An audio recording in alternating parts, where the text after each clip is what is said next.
Okay, so if you have invested so much time in Skyrim to the point where you know that everything is going to happen before it happens, and you just literally have to stop playing the game because it's really no longer fun, then this video is definitely for you. We're going to talk about how you can prolong the Skyrim gameplay for the new special edition of Skyrim. So, here, I'm going to go ahead and go into the mods here on Bethesda.net. Now, before we dive into the mods here, we need to really establish like time spent playing, because if you're under 200 hours, then you've only scratched the surface of what Skyrim has to offer. So you might consider that a novice rank, and so forth, being 500 hours being an apprentice, 750 adept, an expert at 1000, a veteran player at 1200, and a master definitely by 1500 hours. So if you are over 1500 hours, kind of like myself, with Xbox and the mods and everything, once you move over to PC, then you're like, okay, what do I do now? I know everything that's going to happen before it happens. Well, the best thing about this video now is that mods are no longer PC exclusive, so this video is going to be applicable for, or a large part applicable for Xbox and PS4 as well as PC. So the first thing that we need to establish is that mods are available through Bethesda.net, but they can also be downloaded through Nexus Mod Manager.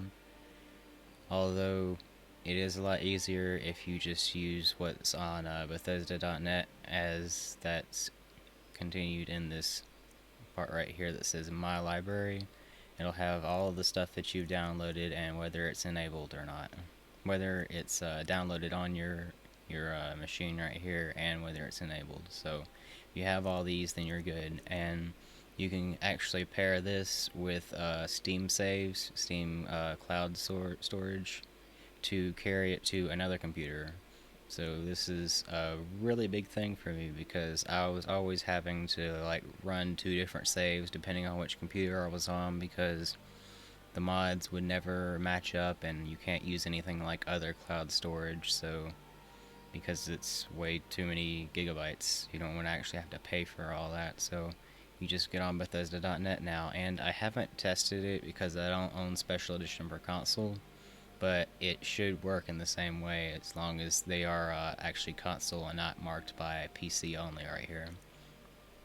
So now that we have all of that out of the way, we're ready to delve into all the mods, and well, not all of them are mods, but a good few of them are mod-based reasons that you should continue playing Special Edition and prolong your gameplay. So the first thing is there are even a lot of perk and magic overhauls that you can use here, and some of them, like Apocalypse, I think Apocalypse is one of them. Some of them are PC only, but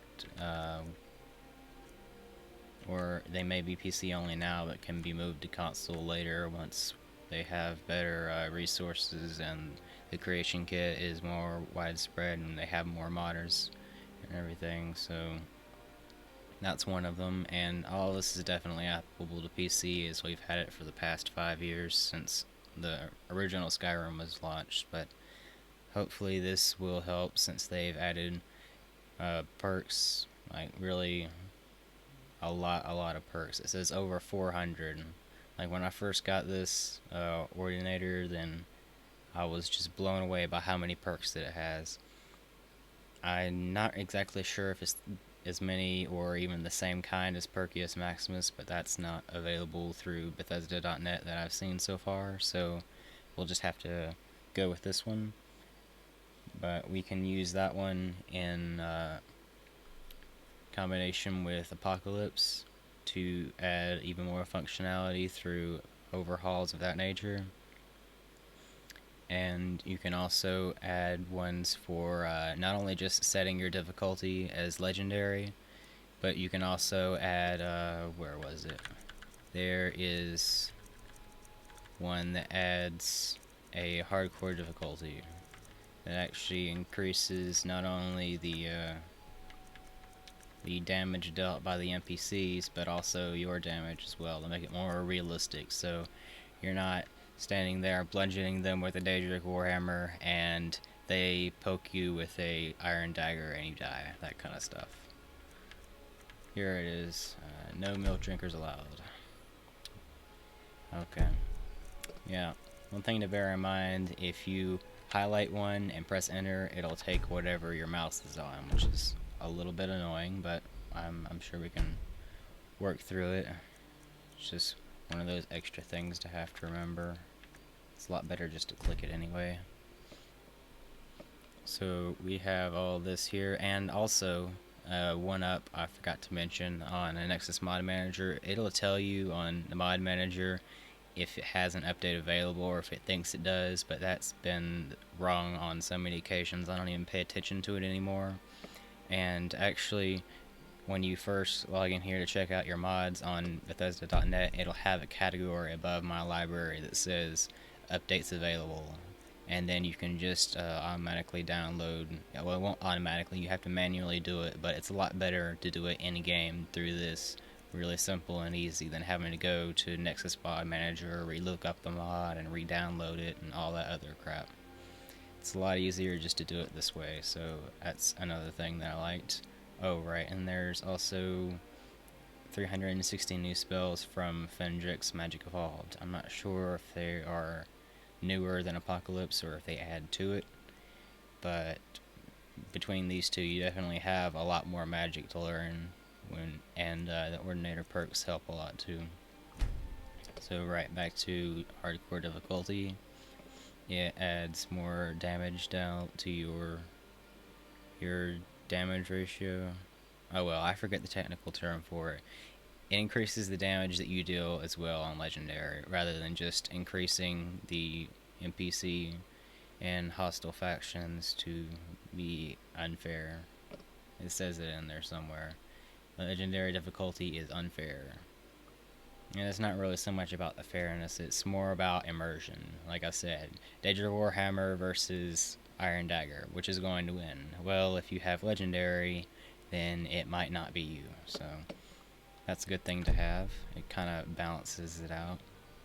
And you can also have different ones like waves, like on Solstheim it has waves, but for some reason you don't have waves on Inland, so they made one for that.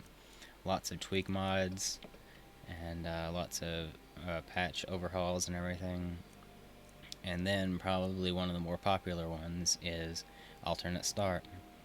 And if you go and you've already played through it so many times that it's beyond you and you just want to get it over with when you're riding into Helgen, then you can use alternate start. And I think this one has something like 10 to 15 new start possibilities, like arriving on ship or trying to just get out of the cell that you appear in at first, or joining a band of bandits, or being a new novice in a guild, a bunch of stuff like that. I'm sure a lot of you who have played mods before know exactly about that. And well, that's kind of self-explanatory. It gives you a new start. So next we have all the special edition features and all that stuff. Oh, one more thing that I forgot to mention. There are rebalanced lists on here, right here. Rebalanced level list. This one will take and it'll give you a little bit better loot, so you don't have to go dungeoneering through all of this Nordic burial and only find a little bit of stuff, because for some reason, I don't think it's in the tweaks or the overhauls or anything, but in vanilla Skyrim, you used to go through crypts, and there would be burial urns everywhere, and there would be at least like 1 gold in all of them. And I've gone through 3 now, just playing through, and I've noticed that there are still all the burial urns, but there are no gold in them.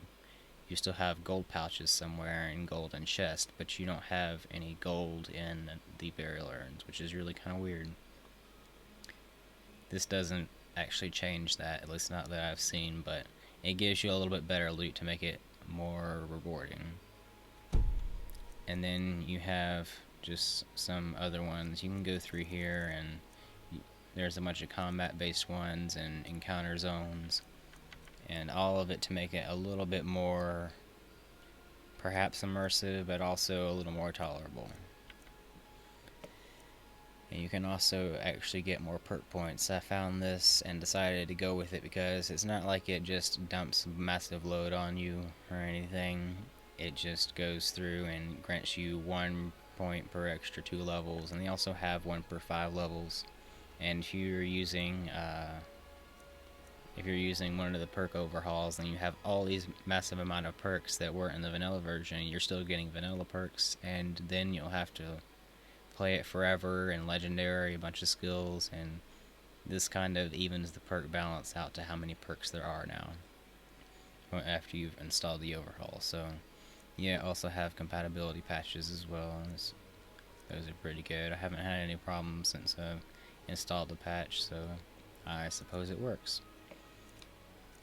Then we have our special edition features, and special edition features are kind of like extra dialogue options that I've noticed, because you know, if you've played through all this many countless times, like over 10 times, and you know everything that's going to happen, it actually gives you a few extra options.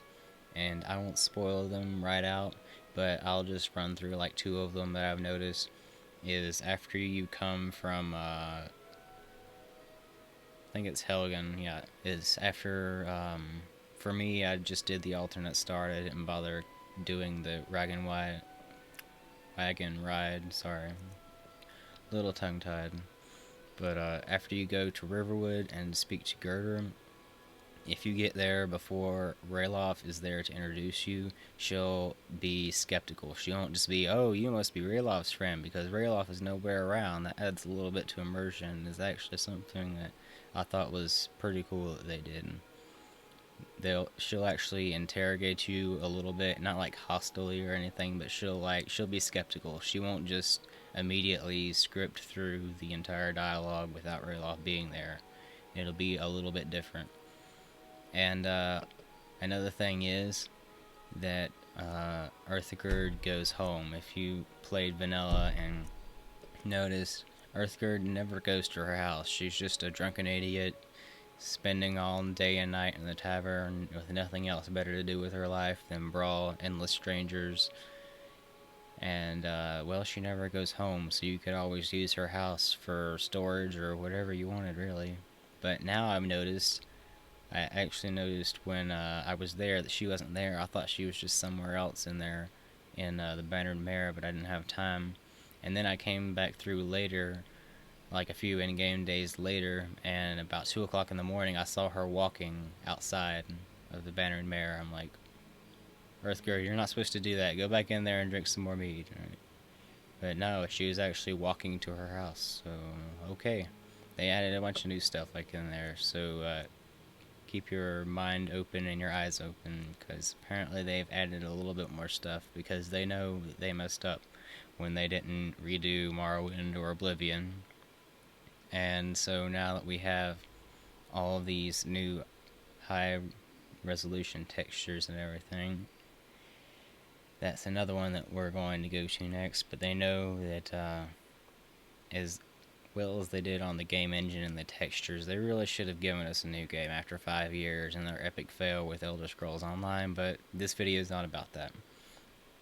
So we have all the new high dynamic resolution textures, and we'll actually go and explore them, and it's not just the title this time. Oh yeah, one other thing too is worth mentioning. You do still have to do a little bit with load order, and sometimes the pictures will tell you in the mods on Bethesda.net that you need to enable or go through and make sure something is in the correct order, or it will crash. But you know, that's nothing that can't be done through here, so it's just as fine and well. And then after you do anything with mods that changes anything, then you'll get this and just hit OK, and you'll see that little thing circling down there, buffering, and then you'll get back here. So continue. Here we go. you have high resolution textures. For some reason it keeps not responding, but if you leave it alone for a while, I'm guessing it's because there are a lot of mods and it needs time to load them. But if you start dragging it around or anything, it'll kind of do that. I mean, you can tell it's still somewhat responsive from moving in the mist down here, but it'll just do that for some reason. I'm not quite sure why. And then the game will load. So here we have all of our new textures and everything. And you might want to just take a look to be in awe of how good a job they did, or not, depending on what your feedback on that is. And you can actually tell that some of this is pretty good. They redid some of the fire textures, I think, too, as well as the water. The water moves a little bit more realistically. And in some places, there are some places I think they may have overlooked or something, but it's alright. And you go through and they have new effects like this. I think they redid the textures for that. I don't remember it being that good even in 4K. But the main thing about this is that they redid everything in the whole game. As far as I've noticed, I haven't noticed anything like the vanilla original Skyrim. So while we did have 4K mods and all that other good stuff where it took part of the game, they redid all the game, so it does look a lot better. And you also have the new 64-bit engine that should add, in theory, more stability and also better options for mods and more extensive mods. So hopefully we'll have that to look forward to in the future. But being 3 or 4 days after launch, then not only is the Nexus blown up with over 600 files, then we also have no script extender right now, due to the team not being able to get the creation kit or something like that. Anyway, we'll just have to be patient and wait a little bit, but with all the mods on Bethesda.net, I don't imagine that being very much of a problem. And if it really is, then, oh well, go play something else and come back in a few months. We have all of that. And the new features like rain occlusion. If you are in here and there is a shelter above you and there is rain outside, then sometimes you will notice there are no cracks in the roof, but there will be rain coming through it. So they kind of fixed that, and no longer do you have to use texture mods or anything like that, or no rainfall, or I forget what it's called. It's for rain occlusion, to keep rain from coming through the roof, to be used with Frostfall, which we'll get to in a second, for immersion mods, and it adds a little bit more immersion. Some people may not have even noticed it because it is so immersive that rain isn't supposed to come through a closed shelter, but I'm glad they added that in there, as well as the textures. So now if you are one of those heavy modders, like I had my original Skyrim decked out with 250 or 55 or whatever the cap was, and I added one more and it wouldn't take it, no longer do you have to have that in there cluttering your load order and taking extra time to load. It's built vanilla into the game, the 64-bit engine, so you can use more RAM. Then we move on to extra immersion mods like Frostfall and Campfire, and Campfire is actually a prerequisite for Frostfall, so we need to get that, and then we get Frostfall, and then there will be something like it said this objective or something cannot be completed or whatever. All you have to do is exit, and then it'll reload the data files, and you go back in there, and you may need to exit completely out of the game, but then just go back in and go back to mods and make sure it's enabled in the load order, or try to re-download and enable it, and it should work fine. Some mods do that for some reason. You just kind of have to either do that or figure something out to where it reloads it correctly. Not sure if that's an issue with Bethesda.net or the game itself, or if that's just the way it's designed, but that little glitch, I figured we'll give a little bit of explanation on that. But Frostfall adds extra immersion for you can't just go traipsing about the tundra and not freeze your butt off. So now we actually have to carry firewood, deadwood, or deadwood and kindling, something like that. Yeah, deadwood and kindling and wood shavings. Adds that with all the extra high definition shiny kind of, not sure why it shines in the light like that, but oh well, it's not the point. We have that, so not only do we have this and you have different powers, but it makes it more immersive, so you can actually freeze to death now. I haven't had that happen yet, thankfully, but it could happen, you know? You're going through all this and you have extra effects depending on your exposure and warmth. So we're inside, it's not raining, there is a little bit of a draft as you see over there in the background, but time spent by the fire has left me feeling warm and soothed, stuff like that. And we also have some other stuff like carrying no, sorry, wrong button. Carrying a torch can help us, and we have the different powers. Right, that's what I wanted to go through first. Options for campfire, Frostfall. After you get all that set up, then you'll have survival instincts, survival resourcefulness, and survival weather sense. And it'll tell you all these various different things about it for Frostfall. And if you've already played, sorry if it's kind of repetitive, but I figure I'd just go through it real quick, because it does kind of help bring new users into getting mods and all that. And also, no longer do we have drafts blowing into the floor. It's actually kicked up, kind of like that. Anyway, that's really all I have for this video. If you liked the video and you thought it was helpful, give it a like. Don't forget to subscribe. I'm not sure if I'll be making any more videos on a regular basis because they seem to be kind of time consuming, but if I do, then you'll get that, and if not, well, oh well. And leave a comment. I do respond to comments quite regularly, although leaving a response to a comment, it's kind of like 15 seconds versus 3 hours. Which one is more likely to happen? Probably the 15 seconds one. So if you have questions or whatnot, don't think just because I haven't uploaded anything in a while, I'm not on YouTube looking stuff up and getting a notification in the corner. So if you like that, give a little bit of feedback or whatnot, and happy modding.